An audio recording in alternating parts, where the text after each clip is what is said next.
ഹരി, ഇന്ന് ഞാൻ എൻ്റെ വീട്ടിലേക്ക് പോകും. ഷർട്ടിൻ്റെ ബട്ടൺസ് ഇട്ടുകൊണ്ട് ഹരി നയനയെ ഒന്ന് പാളി നോക്കി. വൈകിട്ട് വന്നിട്ട് ഒരുമിച്ച് പോവാം, അവൻ പറഞ്ഞു. എന്തിന്? നാളെ ഡ്യൂട്ടി ഉള്ളതല്ലേ നിങ്ങൾക്ക്? ഞാൻ നാളെ രാവിലെ വന്നോളാം. അത് വേണ്ട, അല്ലല്ലേ നിന്റെ പാപ്പക്ക് എന്നെ കണ്ണെടുത്താൽ കണ്ടൂടാ. ഒരു സസ്പെൻഷൻ്റെ പേരും പറഞ്ഞ് എന്നെ ഇപ്പോഴും ടോർച്ചർ ചെയ്തുകൊണ്ടിരിക്കുക. അത് കേട്ടപ്പോൾ നയനയുടെ മുഖം മാറി. നോക്ക് ഹരി, നീ നിന്റെ അച്ഛനെ കാണുന്ന പോലെ എൻ്റെ പപ്പയെ കാണാൻ ശ്രമിക്കരുത്. മക്കൾ തോന്നിയതുപോലെ ജീവിക്കട്ടെ എന്ന് കരുതുന്ന ആളല്ല എൻ്റെ പപ്പ. എൻ്റെ സുരക്ഷ നിന്റെ കയ്യിലാണ്. എന്നെ സംരക്ഷിക്കേണ്ടത് നീയാണ്. അപ്പോൾ പിന്നെ നിന്റെ ജോലിക്കാര്യം പപ്പ അന്വേഷിച്ചെന്ന് വരും. അതിനിപ്പോൾ നീ ഇങ്ങനെ പറയാൻ മാത്രം ഒന്നുമില്ല. നിന്നോട് തർക്കിക്കാൻ ഞാനില്ല, ഹരി ദേഷ്യത്തോടെ പറഞ്ഞു. നായന ഒന്ന് പുഞ്ചിരിച്ചു. അതാ നിനക്ക് നല്ലത്. കഴിക്കാൻ എടുത്തു വയ്ക്കാം, താഴേക്ക് വാ. നായന അവൻ്റെ തോളിൽ തട്ടി റൂമിൽ നിന്നിറങ്ങിപ്പോയി. പണ്ടാരം ഏത് നേരത്താണാവോ? ഹരി അവൾ പോകുന്നത് നോക്കി മുഷ്ടി ചുരുട്ടി പിടിച്ചു. താഴേക്ക് ചെന്നപ്പോൾ നായന അവിടെ ഇരിപ്പുണ്ട്. പത്മിക്ക് കഴിക്കാൻ വിളമ്പി കൊടുക്കുന്നുണ്ട്. ഹരി ദത്തൻ്റെ അടുത്ത് ചെന്നിരുന്നു. ആ പിന്നെ ഹരി, മറ്റന്നാൾ വൈകിട്ട് നമുക്ക് മൂന്നാൾക്കും പുറത്തേക്ക് പോകാം. മൂന്നാൾക്കോ? ഹരി സംശയത്തോടെ അവളെ നോക്കി. ആ, ബദ്രിയുടെ വീട്ടിലേക്ക്, കുഞ്ഞിനെ കാണാൻ. ഞാനും നീയും അമ്മയും. ബദ്രി വിളിച്ചിരുന്നു. കുഞ്ഞിൻ്റെ 28 പറഞ്ഞു. അമ്മയ്ക്ക് പേരക്കുട്ടിയെ കാണണമെന്നുണ്ടാവില്ലേ? നയന ചിരിയോടെ പറഞ്ഞു. ഹരി പത്മയെ ഒന്ന് തുറച്ചു നോക്കി. നാളെ എങ്ങോട്ടും പോണ്ട ആരും. ദത്തൻ്റെ സ്വരം ഉയർന്നു. അതെന്താ അങ്കിൾ? ബദ്രിയുടെ കുഞ്ഞിനെ കാണാനല്ലേ പോകുന്നത്? അങ്കിളിൻ്റെ പേരക്കുട്ടിയാണ്. ഹരി. നയനക്ക് മറുപടി കൊടുക്കാതെ ഹരിയെ വിളിച്ച് അയാൾ എഴുന്നേറ്റു. ദത്തൻ എണീറ്റത് കണ്ട് പത്മയും എഴുന്നേൽക്കാൻ ഒരുങ്ങി. അമ്മ ഇത് എങ്ങോട്ടാ? ഇത് മുഴുവൻ കഴിച്ചിട്ട് എണീറ്റാ മതി. നായന അവരെ അവിടെ തന്നെ പിടിച്ചിരുത്തി. ചെറിയമ്മയ്ക്ക് വേണ്ടെങ്കിൽ നീ എന്തിനാണ് നായനെ നിർബന്ധിക്കുന്നത്? ഹരി ചോദിച്ചു. എനിക്കറിയാം അമ്മയ്ക്ക് വേണ്ടയോ വേണോന്ന്. നീ കഴിച്ചെങ്കിൽ ഓഫീസിലേക്ക് പോയിക്കോളൂ, അവളൊരു ചിരിയോട് പറഞ്ഞു. ഹരി പ്ലേറ്റ് ദേഷ്യത്തിൽ മുന്നോട്ട് നീക്കി എഴുന്നേറ്റു. ഈ പാറുക്കുട്ടി എന്താ കിണ്ണാ പറയണേ? അച്ഛനൊന്നും മനസ്സിലാവണില്ല. പാറുക്കുട്ടിയുടെ കുഞ്ഞിക്കൈയിൽ തലോടിക്കൊണ്ട് അച്ചു ചോദിച്ചു. ബദ്രി ചിരിച്ച് പാറുവിൻ്റെ മറുകയിൽ മുത്തി. പാറുക്കുട്ടി എന്തൊക്കെയോ പറയുന്നുണ്ട്. കുറച്ച് വലുതാവട്ടെ, എൻ്റെ പാറുട്ടി എന്തൊക്കെയാ പറയുന്നത് നിനക്ക് മനസ്സിലാവും അല്ലേ പാറുക്കുട്ടി? ബദ്രി അവൻ്റെ ചൂണ്ടുവിരൽ മോളുടെ കയ്യിൽ വെച്ചു കൊടുത്തു. പുള്ളിക്കാരി എന്തോ മൂളിക്കൊണ്ട് അവൻ്റെ വിരലിൽ പിടിച്ച് കളിക്കുവാണ്. അച്ഛൻ്റെയും അമ്മയുടെയും നടുക്ക് കിടക്കുവാണ് പാറു. പാറുക്കുട്ടി എന്നാ വലുതാവാ? അവൾ ചെരിഞ്ഞിരുന്നുകൊണ്ട് ചോദിച്ചു. പാറുക്കുട്ടി വലുതാവും. വലുതായിട്ട് ഇവിടെയൊക്കെ ഓടി നടക്കും. അച്ഛൻ്റെ കൂടെ കളിക്കുവോ? അവൾ പറയുന്നത് കേട്ട് ബദ്രി ചിരിച്ചു. പിന്നെ എൻ്റെ അച്ചൂട്ടിയുടെ കൂടെ കളിക്കും. കൈ ഉയർത്തി അവൻ അവളുടെ കവിളിൽ തലോടി. ഞാൻ പാറുക്കുട്ടിയുടെ അമ്മയല്ലേ കിണ്ണ? എന്നിട്ടെന്താ എന്നെ അമ്മ എന്ന് വിളിക്കാത്തത്? അവൾ പരിഭവത്തോട് ചോദിച്ചു. വിളിക്കു അച്ചു. പാറുക്കുട്ടി ഇപ്പോൾ തീരെ ചെറുതല്ലേ. കുറച്ച് കഴിഞ്ഞാൽ അമ്മാന്നും അച്ചാന്നും ഒക്കെ വിളിക്കും. ബദ്രി ചിരിയോടെ പറഞ്ഞു. അപ്പോഴേക്കും പാറുക്കുട്ടി ചിണുങ്ങാൻ തുടങ്ങിയിരുന്നു. ബദ്രി ആ കുഞ്ഞു കൈയിൽ ചുണ്ടമർത്തി. മുലപ്പാലിൻ്റെ ഗന്ധമാണ് കുറുമ്പിക്ക്. അവൻ ചിരിയോടെ മോളുടെ തലയിൽ തലോടി. അച്ചു ബദ്രിയെ നോക്കി കിടക്കുവാണ്. എന്താ അച്ചു?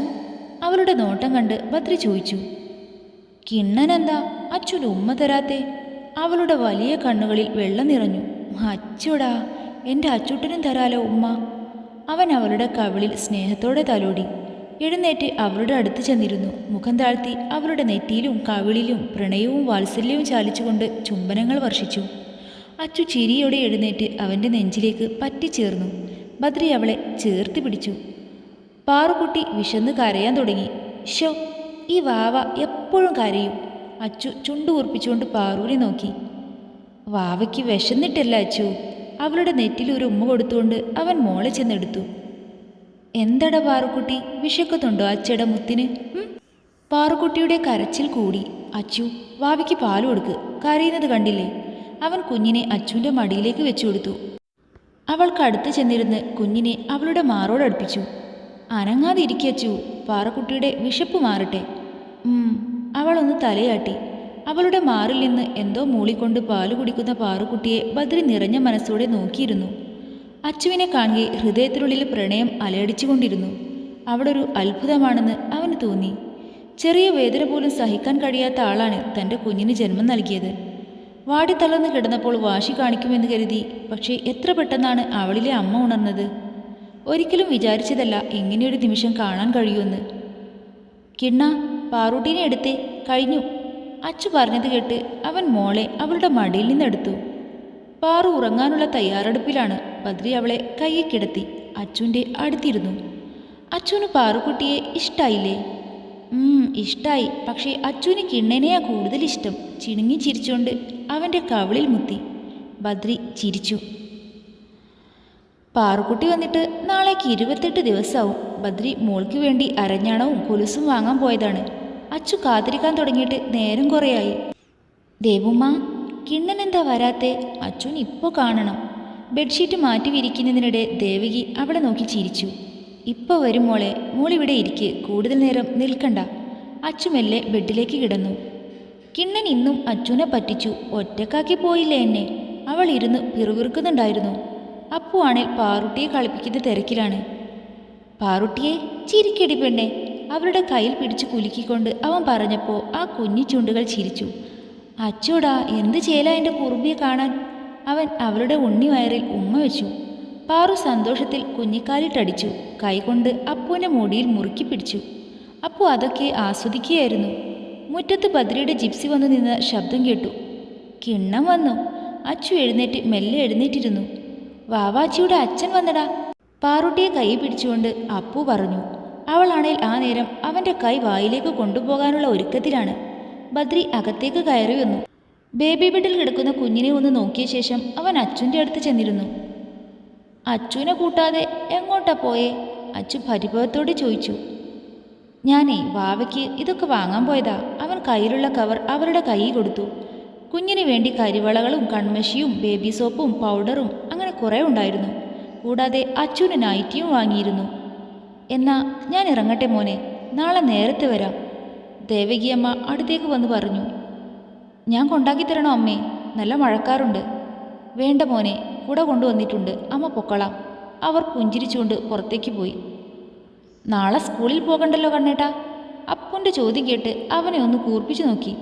നാളെ പാറൂട്ടിയുടെ 28 എനിക്ക് കാണണം. അതിനെതിരെ മനുഷ്യ ഇങ്ങനെ നോക്കി പേടിപ്പിക്കുന്നേ? ഒന്നുമില്ല, ഈ ഇടയായി കുറേ ലീവ് എടുക്കുന്നുണ്ട്. എക്സാം എടുത്തു. എങ്ങാനും തോറ്റാ പിന്നെ ഈ വീടിൻ്റെ പടി കടന്നു പോകരുത് നീ. ഓ, അപ്പു അലസമായി പറഞ്ഞുകൊണ്ട് പാറുവിൻ്റെ അടുത്ത് കിടന്നു. പാറുട്ടിയെ, നാളെ കുളിസിപ്പെണ്ണ് വരും, കളിക്കണ്ടേ രണ്ടുപേർക്കും കൂടെ? അവൻ കുഞ്ഞിനോട് പറഞ്ഞു. ഞാൻ പാറുട്ടിയുടെ അമ്മ, കിണ്ണൻ അച്ഛൻ അല്ലേ? ഉറക്കച്ചടവോടെ മൂളിക്കൊണ്ട് അവൻ ചുവരിലെ ക്ലോക്കിലേക്ക് നോക്കി. നേരം രാത്രി 1 മണി. അച്ചു അവൻ്റെ നെഞ്ചിൽ കിടന്ന് ഓരോന്ന് ചോദിച്ചുകൊണ്ടിരിക്കുകയാണ്. ഉറക്കം അവൻ്റെ കണ്ണുകളെ മൂടിക്കൊണ്ടിരുന്നു. കിണ്ണാ, കേൾക്കുന്നുണ്ടോ? അവളുടെ ചോദ്യം കേട്ട് അവൻ ഞെട്ടി കണ്ണു തുറന്നു. എന്താ അച്ചു, വേദനിക്കുന്നുണ്ടോ? അവൻ അവളുടെ വയറിൽ കൈവച്ചു. ഇല്ല കിണ്ണ, ഞാൻ പറയുന്നത് കേൾക്ക്. അവൾ കുറുമ്പോടെ അവൻ്റെ താടിയിൽ പിടിച്ചു വലിച്ചു. ഇനി മതി അച്ചു, ഉറക്കം വരുന്നു. കിണ്ണന് തീരെ വയ്യ. അവൻ കോട്ടുവായിട്ടുകൊണ്ട് പറഞ്ഞു. ആണോ? എന്നാ കിണ്ണനെ ഞാൻ ഉറക്കാം. അവൻ ചിരിച്ചുകൊണ്ട് അവൻ്റെ മുഖം നെഞ്ചോട് ചേർത്തു. ബദ്രി ചിരിയോടെ കണ്ണുകളടച്ചു. ഉറക്കം പടിവാതിലെത്തിയതും പാറുക്കുട്ടിയുടെ കരച്ചി കേട്ടു. അവൻ ഞെട്ടി ഉണർന്നു. അച്ചു നല്ല ഉറക്കാണ്. അവൻ മുഖമൊന്ന് അമർത്തി തുടച്ചുകൊണ്ട് കുഞ്ഞിനെ എടുത്തു. രാത്രിയിലും കളിയും കരച്ചിലുമാണ്. ബദ്രി കുഞ്ഞിനെയും എടുത്ത് റൂമിൽ അങ്ങോട്ടും ഇങ്ങോട്ടും നടന്നു. കരയല്ല ബാബേ, ഇനി നീ കരഞ്ഞ് നിന്റെ അമ്മയെ ഉണർത്തല്ലേ?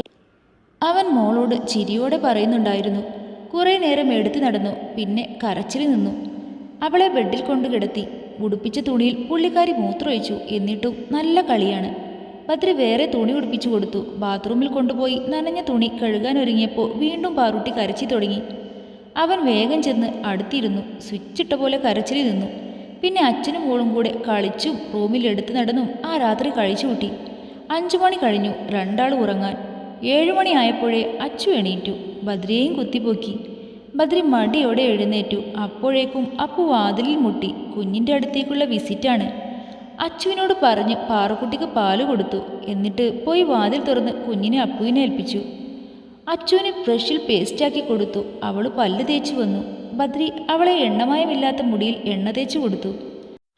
പാറൂട്ടീനെ കുളിപ്പിക്കട്ടെ കിണ്ണ? അവൾ മുഖം ചിരിച്ച് ചോദിച്ചു. പാറുവിനെ ദേവുമ്മ കുളിപ്പിക്കും, നീ അടങ്ങി നിൽക്ക്. അവൻ നല്ലോണം എണ്ണ അവളുടെ തലയിൽ തേച്ചു കൊടുത്തു. മുഖത്തും കയ്യിലും കാലിലും എല്ലാം എണ്ണ തേച്ചു കൊടുത്തു. മുടി വാരിക്കൂട്ടി നെറുകയിൽ കെട്ടിവെച്ചു കൊടുത്തു. ഒരു 10 മിനിറ്റ് കഴിഞ്ഞിട്ട് കുളിക്കാം. മോള് ഇവിടെ നിൽക്ക്, ഞാൻ പോയി പാറൂട്ടിനെ നോക്കിയിട്ട് വരാം. വേഗം വരണേ. ആടി പെണ്ണെ. അവളുടെ കവിളിലൊന്ന് തഴുകി അവൻ പുറത്തേക്ക് പോയി. അച്ചു കുളി കഴിഞ്ഞു വന്നതും ദേവകിയമ്മ വന്ന് കുഞ്ഞിനെ എണ്ണ തേപ്പിച്ച് കുളിപ്പിച്ചു. അടുത്ത് അപ്പവും ഇരിപ്പുണ്ട്. ബദ്രി അച്ചുവിൻ്റെ തല തുവർത്തി നെറുകയിൽ രാസനാദി തേച്ചു കൊടുത്തു. വെറും കരയുള്ള സെറ്റ് സാരി അവളെ ഉടുപ്പിക്കാൻ അവൻ പാടുപെട്ടു.